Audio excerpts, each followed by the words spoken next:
Hey, everybody. Welcome back to our series of Leading Beyond the Noise.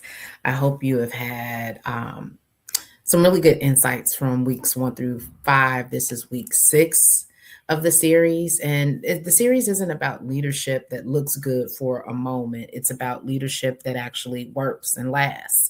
I am pulling from all of the 30 years, almost 30 years of operations and people leadership to come and really give you the shortcut, right? To expose things that people don't talk about, to give language to things that seem tough, so that you could just be equipped to be as amazing as you were created to be. So that's what we're doing here in this multi-part series and leading beyond the noise. There's a lot being said about AI, downsizing in organizations. There's just a lot of noise out there. And so this leading beyond the noise series is really coming to equip you to do just that, lead beyond the noise. Because if we're honest, leadership doesn't usually break down because people lack talent, vision, or drive. It breaks down because formation is skipped. There's something missing at the foundation, that people like to just kind of polish over, or I want to say add to, but if the foundation is missing, it's hard to add to anything. But that's what we're talking about today. We're talking about this formation. So let me say something plainly. Not everyone who was built for leadership is actually ready for it. And not everyone who gets leadership has developed the qualities to actually sustain it. We hear this often. You've probably heard this over time. Um, character, opportunity will open the door, but character will allow you to stay there. But we live in a time where leadership is absolutely necessary, but trust can be fragile. And so we'll talk a little bit more about that in a minute. I've seen it all.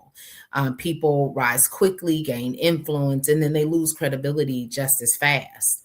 So the real question isn't, how do we get influence? Everybody wants to be an influencer. Everybody wants a whole bunch of likes, whole bunch of follows, but yeah. The real question is, what qualifies someone to carry influence and what allows them to sustain it over time? So that's the conversation we're going to have this week. So pull up a chair, get comfortable. We won't be here very long, but long enough to have great nuggets shared so that you can continue to expand and elevate in your leadership. So in this episode of Leading Beyond the Noise, we're going to unpack a few things.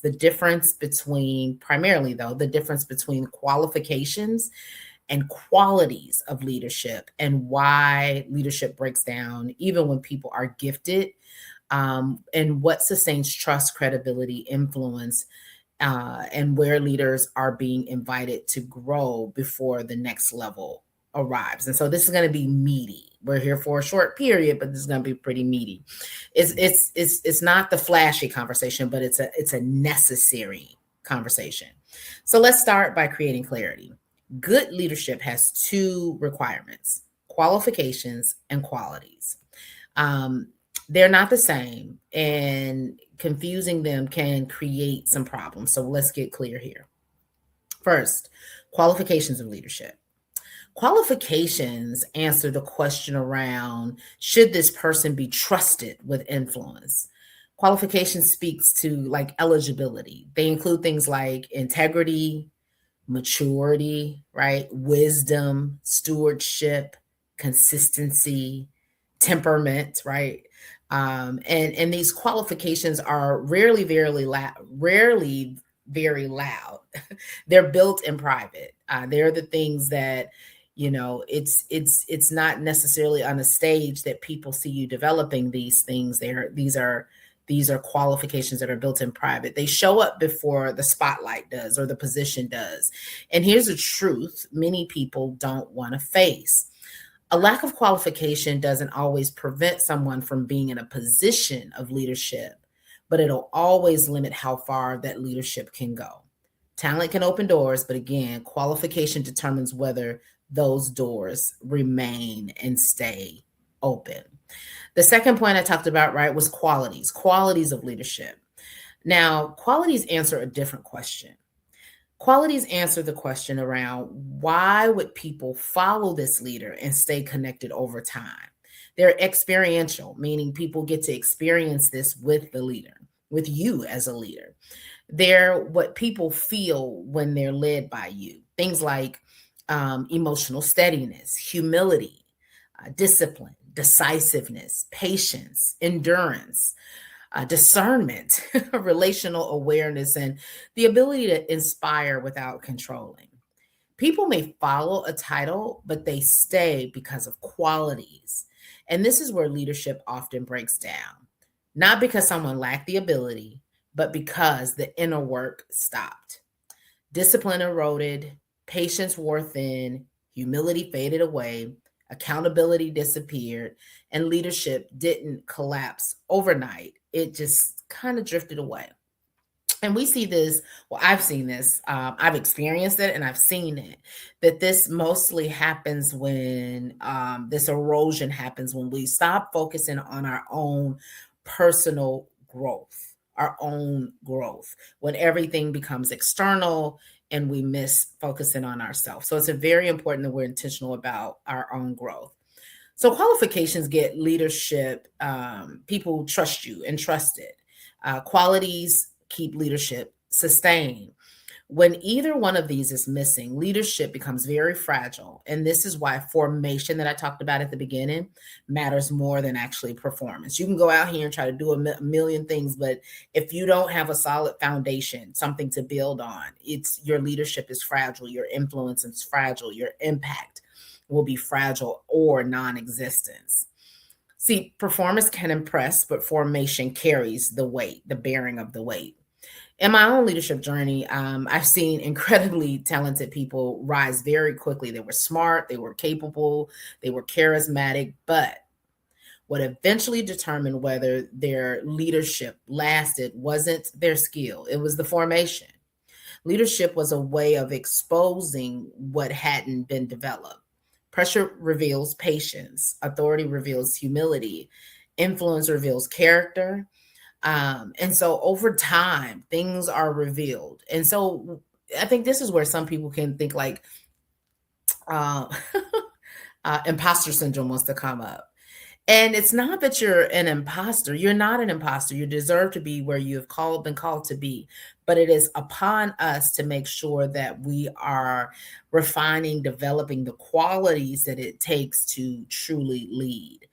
I've also seen leaders who weren't the loudest in a room, but because their steadiness, consistency, their integrity, people trusted them and trusted them deeply.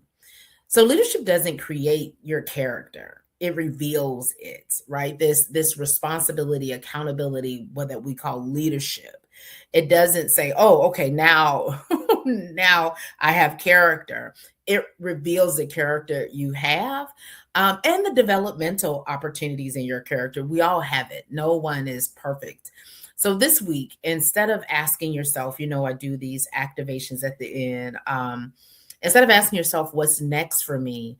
I want you to sit with a few different questions. One, what qualities do people consistently experience when they interact with you? We talked about some of the qualities. I'm sure you can identify more, but what are people experiencing with you? Second question, if your leadership expanded tomorrow, would your formation sustain it? Have you built a formation solid enough for where you're entering? Again, doesn't have, you could be laying cement. As I think about formation, I think about um, my home, things that are the solid foundation, the pillars that anchor my home. And you can still be building some things while you're still in motion, but it's important that that formation is there to sustain what's coming. The third question and last, where are you strong and where are you being invited to grow? This isn't about being critical of yourself. This isn't self-criticism. This is about self-awareness. Because leadership, it matures. It doesn't happen accidentally. It's going to be intentionally.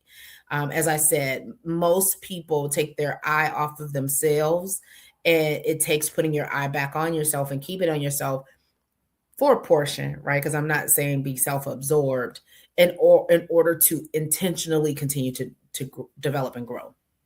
So Again, these videos are intended to be nuggets that you can easily digest, reflect on, implement in order to create or elevate your leadership, your impact in the world.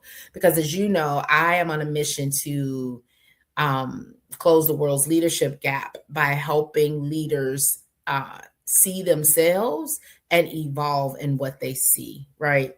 And so, if this episode gave you language for something that you've been sensing that truly matters to you, this is the work of leadership formation, not rushing ahead, not shrinking back, but growing into the kind of leader people can trust over time. So take your time with this.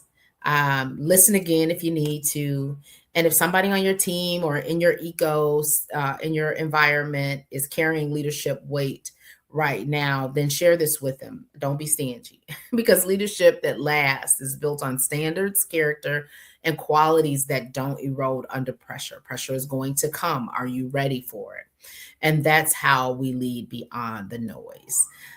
Thank you for joining back for week 6.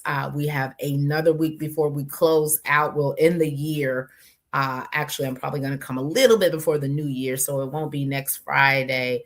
I got to think about that. I think yeah, I might drop the next one on New Year's Eve because I want to close this out because there's something so amazing coming behind it. This is equally amazing, but I'm so excited to be able to come share with you things that are so powerful and will absolutely help you. But like, share, all the things, subscribe.